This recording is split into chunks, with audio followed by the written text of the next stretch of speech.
We have chosen dignity over dependence. We have chosen action over excuses. We have chosen the people over foreign interests.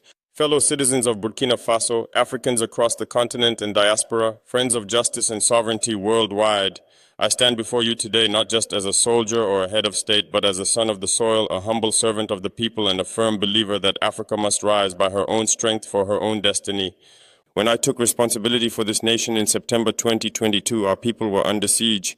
Insecurity reigned, foreign military powers dictated our fate, corruption crippled our economy, and the wealth of our land was looted with the complicity of our own leaders.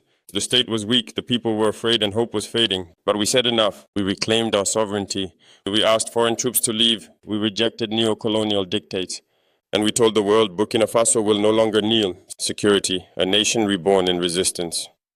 Under my leadership, we have mobilized over 90,000 patriotic volunteers, sons and daughters of our land, under the banner of the Volunteers for the Defense of the Homeland, created elite intervention units capable and courageous, fighting day and night to secure every inch of our territory, forged a military alliance with Mali and Niger, the Alliance of Sahel States, AES, to launch a unified response across borders. We no longer rely on others to protect us. We are protecting ourselves.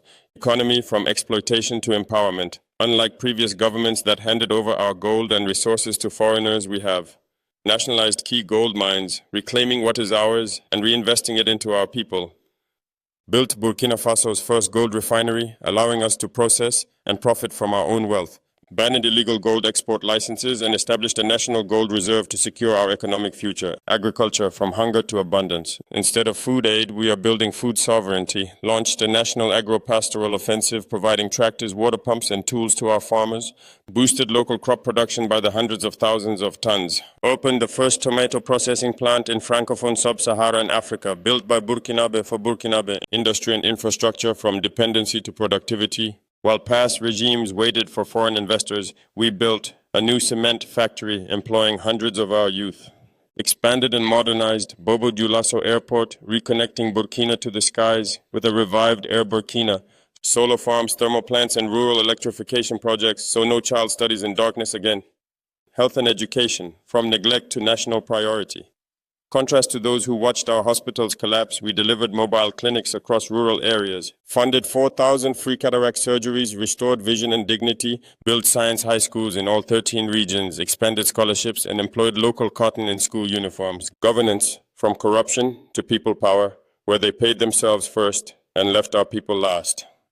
Cut ministerial salaries by 30–50%, increased civil servant salaries to match their dedication, paid off local debts and supported worker-owned businesses with 17 billion CFA in revenue last year alone. Culture and dignity, from imitation to identity, are decolonizing our laws, our schools, our minds. Abolished colonial courtroom wigs. Banned second-hand clothing imports to protect local industries.